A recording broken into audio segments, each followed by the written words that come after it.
नमस्कार, मैं राकेश चौधरी। हरियाणा में कल 2 राज्यसभा की सीटों पर चुनाव होना है। ऐसे में राज्यसभा चुनाव से पहले हरियाणा में सियासी हलचल तेज हो गई है। कांग्रेस ने अपने विधायकों को शिमला में शिफ्ट कर दिया था, लेकिन अब अचानक कांग्रेस ने रणनीति बदली और सभी विधायकों ने शिमला अचानक छोड़ दिया है। अब सभी विधायकों को कसौली लाया गया है। आज रात विधायक कसौली के रमाडा होटल में ठहरे हुए हैं। यहां 40 कमरे बुक किए गए हैं। चंडीगढ़ से इस होटल की दूरी करीब 60 किलोमीटर के आसपास है। शिमला छोड़ने से पहले हरियाणा कांग्रेस के विधायकों का शिमला के छराबड़ा स्थित मशहूर होटल वाइल्ड फ्लावर हॉल में दोपहर के भोजन का कार्यक्रम था। इस हाई प्रोफाइल लंच में शामिल होने के लिए हिमाचल प्रदेश के मुख्यमंत्री सुखविंदर सिंह सुक्खू भी होटल वाइल्ड फ्लावर हॉल पहुंचे।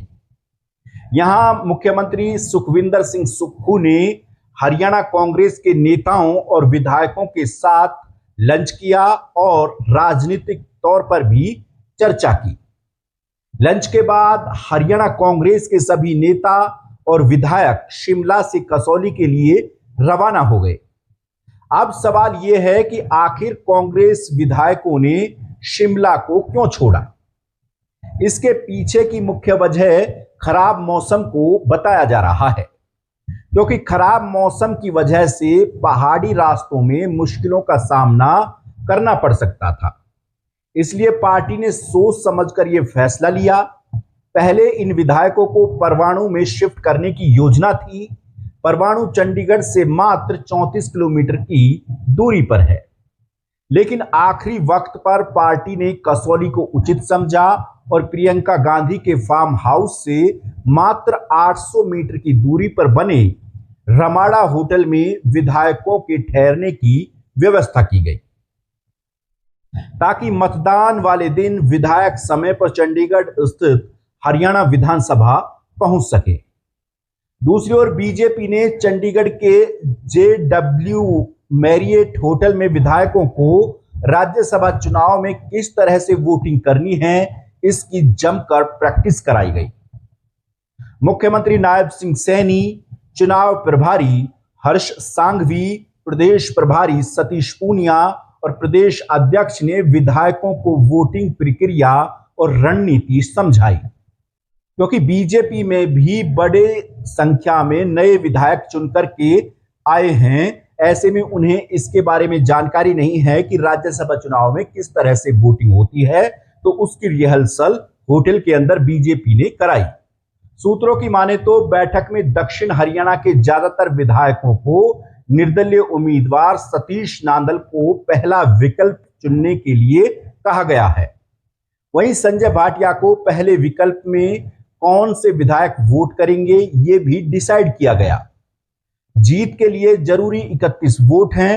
31 विधायक भाटिया को पहला विकल्प चुनेंगे, शेष नांदल को। रिहर्सल के दौरान 3 वोट रद्द हो गए, यानी कि पूरी तरह से चुनावी प्रक्रिया है वो होटल के अंदर बीजेपी की ओर से सभी विधायकों को समझाई गई है। हालांकि कुछ विधायक ऐसे हैं जो पुराने हैं, जिनको राज्यसभा चुनाव का अच्छा खासा अनुभव है, लेकिन जो नए विधायक हैं उन्हें राज्यसभा चुनाव में किस तरह की वोटिंग होती है, क्या प्रक्रिया होती है, उसके बारे में अभी कोई जानकारी नहीं है। इसलिए किसी भी प्रकार की चूक इस चुनाव में ना हो, इसलिए पार्टी लगातार विधायकों को प्रैक्टिस करा रही है कि राज्यसभा चुनाव में किसे वोट करना है, कैसे वोट करना है और वोट की प्रक्रिया क्या होगी, वो सारी चीजें इस रिहर्सल के दौरान समझाने की कोशिश बीजेपी की तरफ से की जा रही है। साथ ही बीजेपी ने यह भी एक तरह से डिसाइड कर लिया है, रणनीति बना ली है कि 31 विधायक कौन से हैं जो संजय भाटिया को वोट करेंगे, क्योंकि बीजेपी ने संजय भाटिया को कैंडिडेट चुना है। दूसरी ओर निर्दलीय प्रत्याशी के तौर पर सतीश नांदल मैदान में हैं, बीजेपी ने उन्हें समर्थन दिया है। तो ऐसे में 31 वोट के बाद जितने विधायक बचेंगे, यानी कि बीजेपी के पास 48 विधायक हैं, तो ऐसे में 17 विधायक बीजेपी के बच जाएंगे, तो वो सतीश नांदल को वोट करेंगे। इस बारे में पूरी तरह से एक खाका तैयार किया गया है कि 31 जो विधायक हैं उनको बता दिया गया है कि ये विधायक संजय भाटिया को वोट करेंगे। वहीं जो 17 विधायक हैं उनको भी जानकारी दे दी है कि ये विधायक सतीश नांदल को वोट करेंगे। ऐसे में 17 विधायक जो वोट करेंगे वो सतीश नांदल को करेंगे, 31 विधायक बीजेपी कैंडिडेट संजय भाटिया को वोट करेंगे। इसके अलावा 3 निर्दलीय विधायक हैं जो बीजेपी को समर्थन दे रहे हैं, बीजेपी कैंडिडेट को समर्थन दे रहे हैं। ऐसे में 3 निर्दलीय विधायक जो सतीश नांदल को समर्थन दे रहे हैं उनको भी इसके बारे में विस्तार से जानकारी दी गई है। बहरहाल अगर देखा जाए तो इस बार राज्यसभा चुनाव को लेकर के कांग्रेस और बीजेपी पूरी तरह से सतर्क नजर आ रही हैं। किसी प्रकार की कोई चूक चुनाव के वक्त ना हो जाए, इसको लेकर के विस्तार से सभी विधायकों को दोनों पार्टियों की ओर से जानकारी दी जा रही है। और कांग्रेस ने तो अपने विधायकों को हिमाचल शिफ्ट कर दिया था, लेकिन हिमाचल में भी अब एक जगह से दूसरी जगह विधायकों को शिफ्ट किया है, ताकि जब कल चंडीगढ़ में वोटिंग हो तो वोटिंग से पहले विधायक आसानी से हरियाणा विधानसभा पहुंच सके। सतीश नांदल जो निर्दलीय प्रत्याशी हैं, उन्होंने जो फॉर्म भरा है वो इसी शर्त पर भरा है कि बीजेपी कैंडिडेट उसको समर्थन देंगे, साथ ही 3 निर्दलीय भी उसे समर्थन देंगे। वहीं उन्हें एक आस है कि हो सकता है कांग्रेस के अंदर क्रॉस वोटिंग हो जाए तो उनकी जीत सुनिश्चित हो जाए, जिसकी संभावना ना के बराबर फिलहाल की स्थिति में कम ही नजर आ रही है।